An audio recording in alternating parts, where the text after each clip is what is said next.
La Rochelle is probably one of the scariest places to dive. It's pretty high, it's one of the highest stops, and I'm not sure whether it's the actual height or whether it's just the panorama, because when you're going up to the end of the platform, you're looking over all these 5-story buildings, and you really feel like you're on top of the world. It's one of the scariest stops, for sure. If we weren't scared of the sport and of diving, we would maybe have mistakes during the dive. You need the fear to keep on your toes.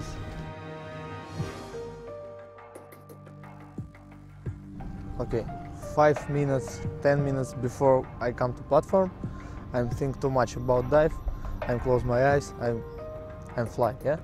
But when I come to platform, when I'm ready to dive, I never feel scared.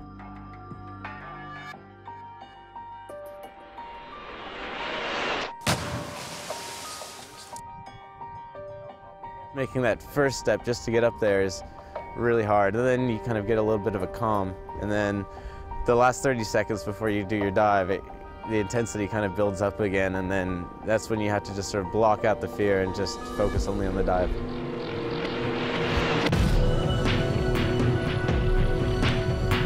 This year has been very crazy for injuries, lots of people getting hurt. After the crash in Greece, it's definitely a little bit difficult to dive, but I mean, I'm not too worried about it.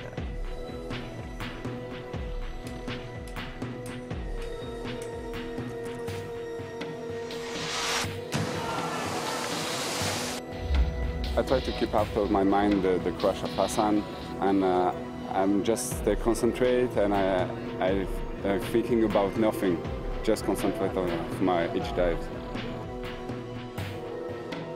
Me, I had my biggest accident in Italy, and I've tried to forget about that. If you focus too much on these accidents, you will never go up there and do it again.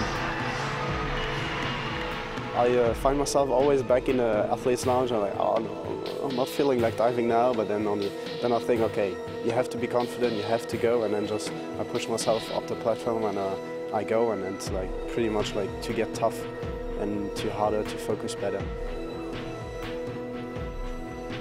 By the time you're about to do the dive and you know you're about to go, you're in a zone where you're just so focused that you're concentrating only on the dive and not really thinking about the height, and I think that's the only way that you can do it. My way of overcoming the fear is just imagining the feeling after the dive. You have to think positively, you have to imagine that everything's going to go well. When you finally go past that fear, it's an amazing feeling. It's that feeling that forces me to keep diving.